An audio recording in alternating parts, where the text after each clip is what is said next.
When I told somebody that I was a rape victim and asked, does my life not have value? Somebody on the other tolerant side said that I was an abomination who should not be alive. Wow. And that's when I started telling my story. Welcome to this Sanctity of Life radio special, Hope Out of Tragedy, hosted by the president of Life Issues Institute, Brad Mattes. Any woman who has been raped has suffered a horrific violence and injustice that cannot be erased. Today, you'll hear firsthand from one guest who was conceived through rape and another who became pregnant through rape. Their compelling stories will fill you with the power of God's love and hope. Here now is Hope Out of Tragedy with the president of Life Issues Institute, Brad Mattes. Abortion activists frequently bring up tragic circumstances like rape as an excuse to legalize abortion. We hear it all the time. When they say that, they're saying a life is not worth protecting simply because of the way they were conceived. Well-intended people have accepted this myth that most women want an abortion when pregnant from sexual assault. Well, many do not. I would say most do not. Abortion doesn't erase the trauma of rape. Abortion makes the situation worse. Many women have told me who had abortion as a result of rape felt that they were raped twice. And to impose the death penalty on the innocent child isn't justice, and it gives the rapist more power, not less. Children conceived in rape are just as human and just as real as you and I. Today, we're going to hear both sides of the story. When Mark Rebke's mother was just 14 years old, she was sexually assaulted at a party. His mother bravely kept the child, choosing to place him for adoption. Mark was adopted into a loving Christian home. Years later, Mark is a strong defender of life. He spoke at a rally in Washington, D.C., and delivered a message that was so impactful, it went viral with millions of people sharing his story. Mark declared, "The circumstances of my conception do not determine my worth as a human being." Ayala Eisenberg, as a child, was repeatedly sexually abused for years. When she was 15 years old, she became pregnant through rape. Ayala began to feel hope. She loved her child and fought to keep her. Tragically, she did have a miscarriage and lost her daughter, Rachel. Now, Ayala is a powerful advocate for life. She has a significant presence on social media where she vigorously defends life. Welcome, Mark and Ayala. Thank you for having me. Yes, thank you very much. Mark, can you briefly tell us your story? My story starts at a 4th of July party in 1970. My mom went to that party as a 14-year-old girl and left as a rape victim and a mother. That is where I come from. And for many, many years in this movement, that's not a story I told. I knew it from the very beginning based on my mother's age. There's no way that she could have been legally consenting to anything.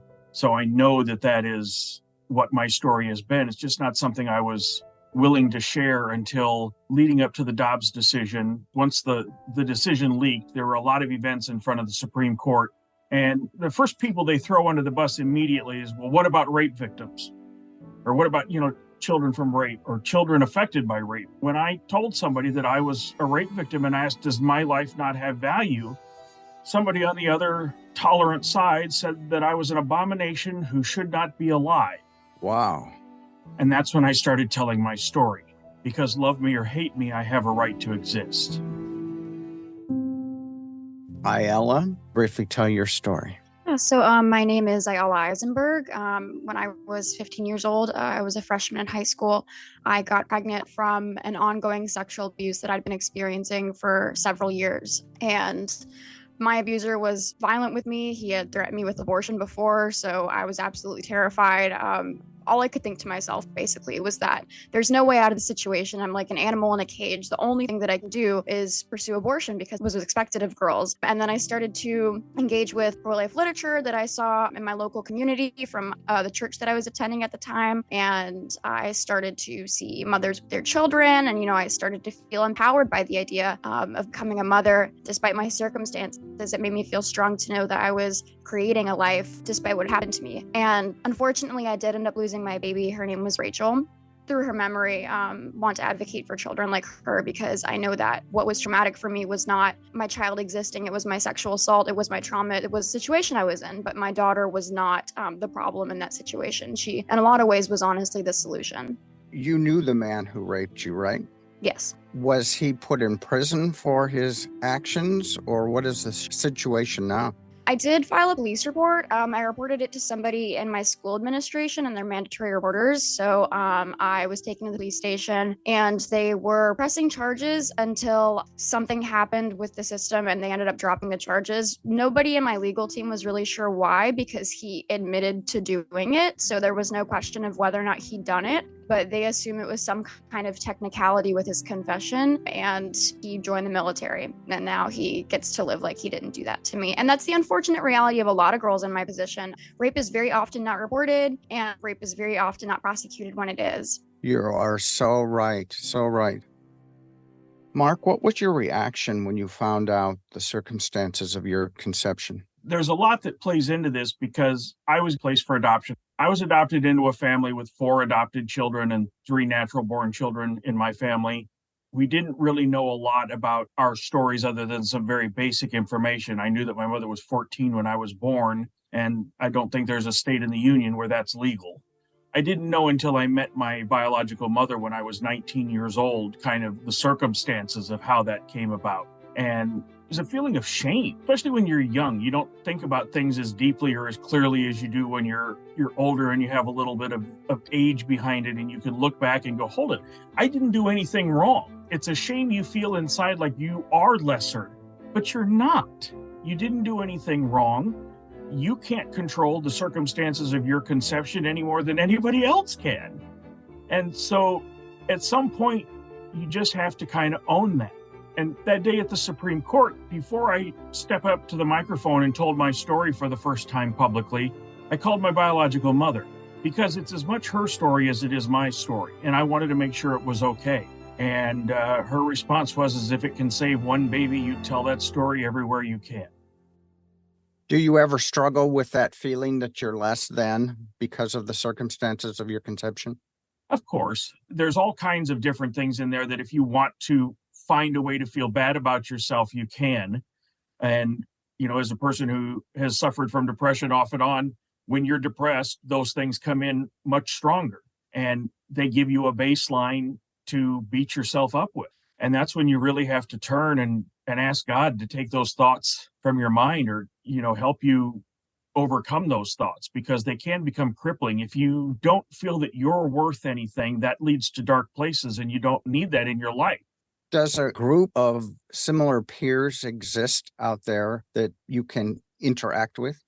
Yes, Rebecca Kiesling's group, Conceived in Rape, and there is a Facebook group, a private Facebook group of men who are part of her organization who were all conceived in rape. Everybody that's in that group seems to be willing to jump in and share their experience, share their coping mechanisms, and share their faith, which has been quite helpful. Ayala, let's go back to you. What was your healing process like in the wake of that tragedy of rape? It was an incredibly difficult and long process, especially when rape has gone on for years. It's easy for a victim to get into sort of a fugue state where you just completely disassociate from the situation. So it wasn't really like I was processing a single act of rape, because, you know, it didn't just happen once, but, you know, it wasn't like one unit of sexual assault. It was like 4 years of sexual assault hitting me all at one time, because I was finally forced to confront the fact that that is what happened to me. It was no longer unspoken, something I didn't think about, something I didn't have to think about. And it was really, really difficult to come to terms with all of that abuse at once. So it took several years to really be able to talk about it, especially in public. I think that my daughter really helped more than anything.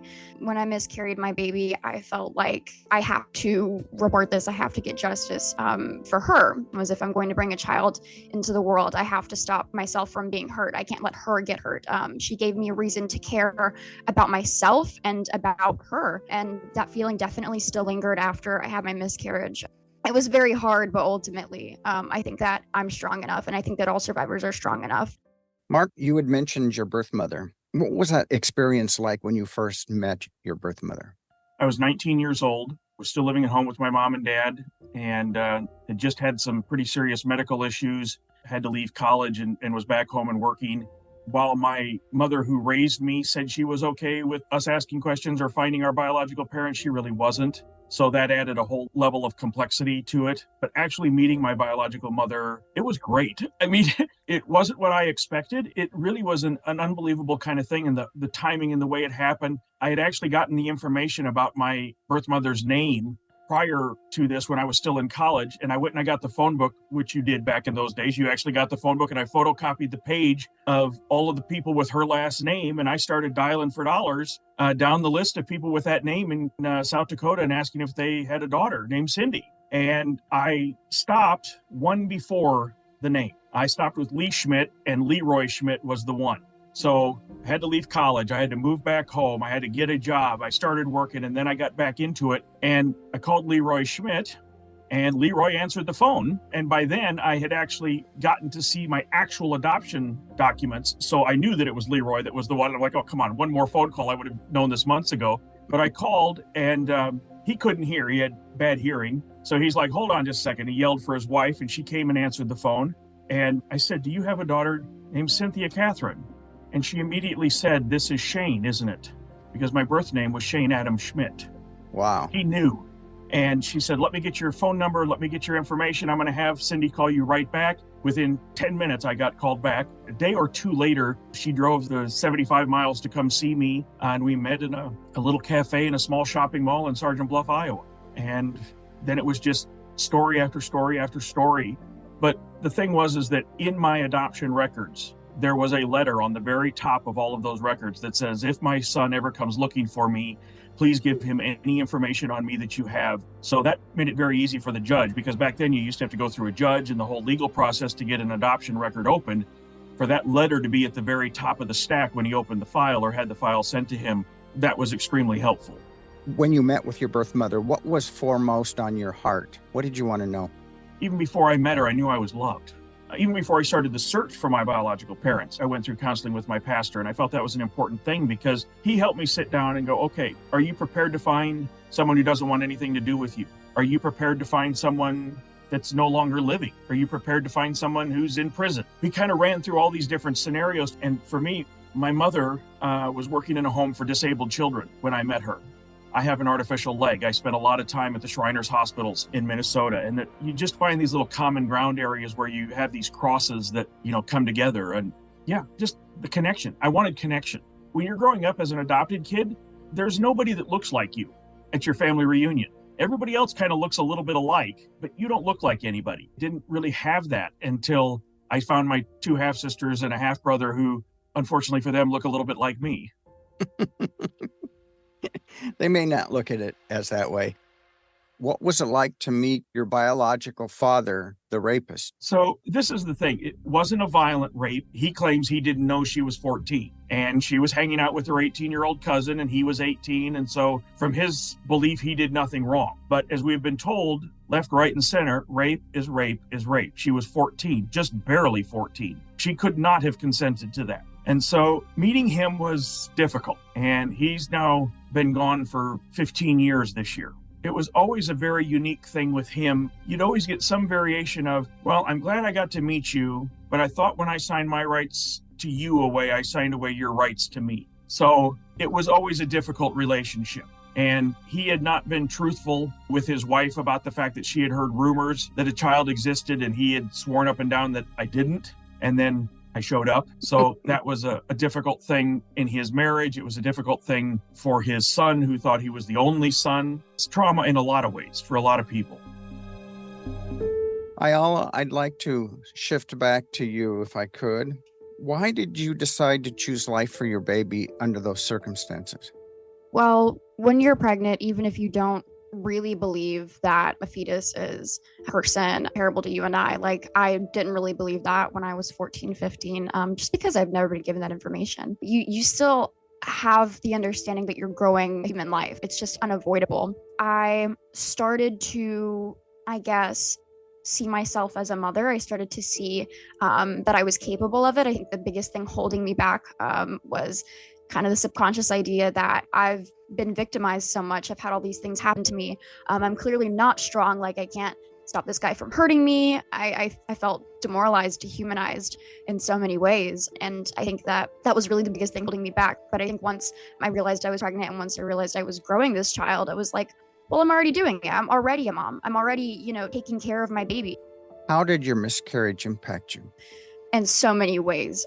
I had my miscarriage when I was in the middle of taking a math exam in November of 2018. And I remember going home from the nurse's office and her being like, oh, honey, it's just a heavy period. Like, I don't understand why you're so upset. And I felt like I was losing my mind. I felt like I was coming undone.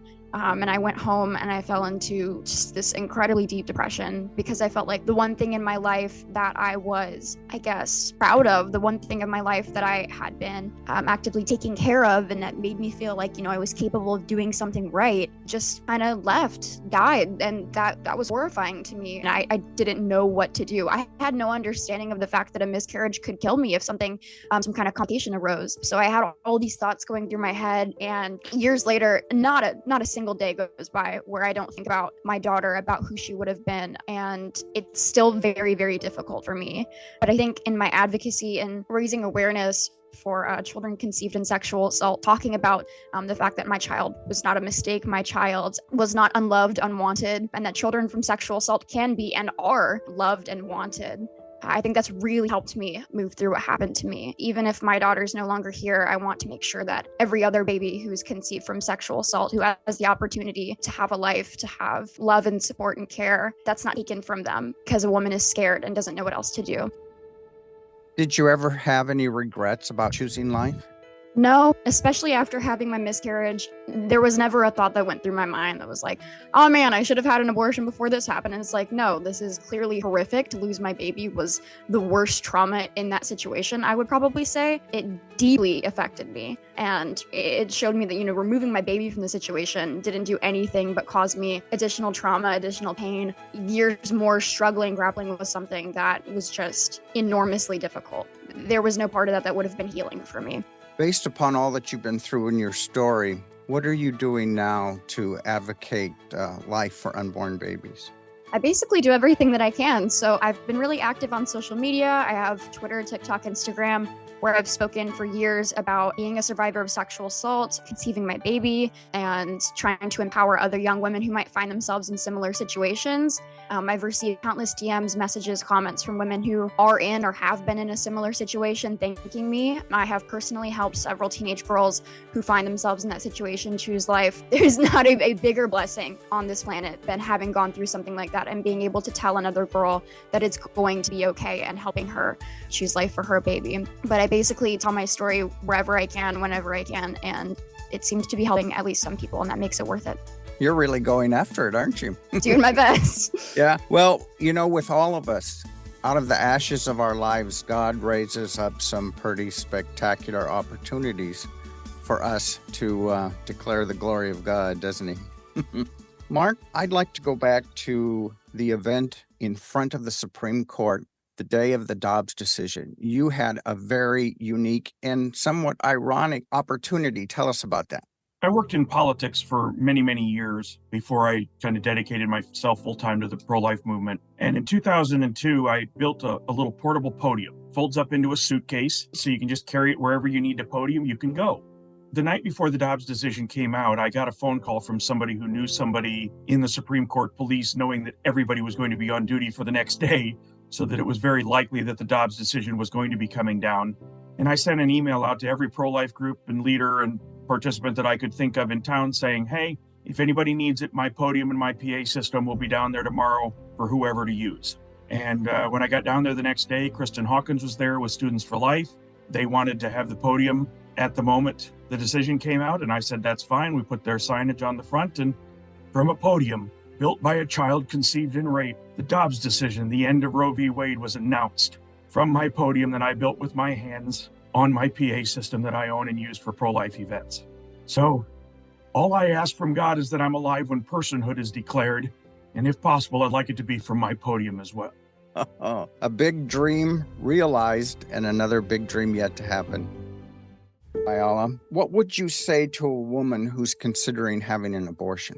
I would say first and foremost that you're strong enough to be a mother and you're strong enough to choose life. And I would say I've done a lot of sidewalk advocacy. I would say the main thing that I hear from girls and women I'm able to talk to is I just don't feel like I'm ready. I just don't feel like I can do this. They're all variations of I just don't feel strong enough. That's what it is. It's the fear. And I would say like, look, I've been 15 years old and pregnant from rape, and that's kind of the worst case scenario. And I was strong enough, and you are strong enough. We're all strong enough. Women are built to be mothers, and with community support, with care and love, we are absolutely capable of doing what God created us to do, what we have evolved for centuries to do. I mean, we're totally capable. And I think the abortion industry preys on the narrative that women, ironically, are not strong enough to be mothers on their own, that single motherhood is the worst thing that could possibly happen to a woman, that you're condemned for the rest of your life if you're a single mother. But I would beg to differ, because the most incredible women in my life are mothers who are making it happen despite everything. Well said. Well said. Mark? It's that same thing about women being strong. You know, the other side claims to be on the side of women, but they believe women can't do anything if they have a baby. Our side, the pro-life side, is the one that says, no, we believe you can be a mother and go to college and have a good job and be a leader and do great things with your life with a child in your life. A child doesn't take away from a life, it adds to a life. You know, I thank my mother every year on my birthday for my life, because she had in her hands the capability of taking my life. But the thing is that would not have made her not a mother. That would have just made her the mother of a child that was killed. Also, well said. Very good point. Is there anything that you'd like to say that hasn't been said yet? I just think it's important that we don't throw away children conceived in rape. That's always the first exception. Rape, incest, life of the mother. It's always the first to be thrown under the bus. And I just think that's wrong on so many different levels.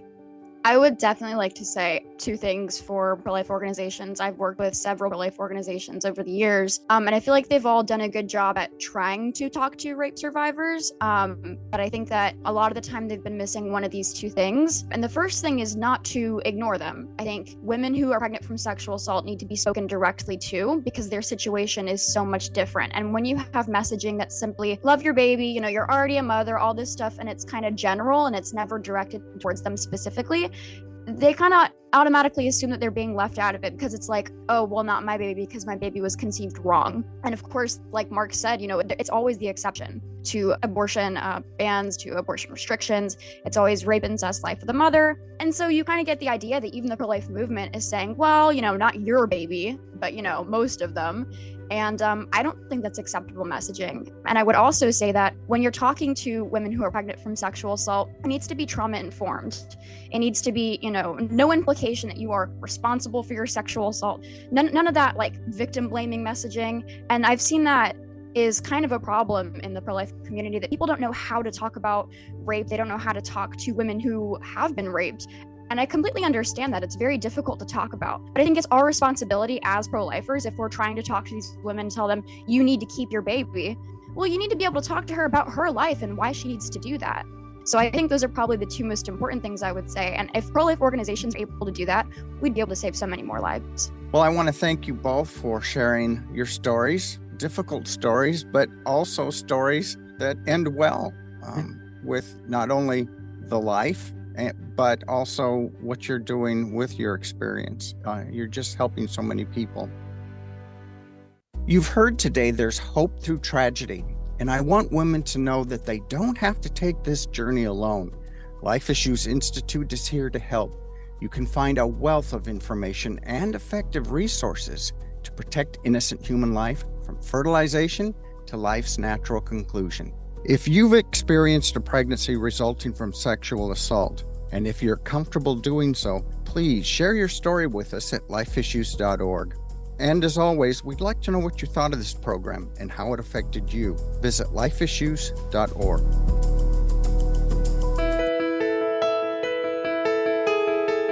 Thank you, friend, for joining us for this Sanctity of Life radio special, Hope Out of Tragedy, hosted by Brad Mattis, president of Life Issues Institute. For helpful resources related to today's program, please visit lifeissues.org. Again, that's lifeissues.org. Thanks again for listening to Hope Out of Tragedy from Life Issues Institute, where we help you stay informed more informed than you've ever been.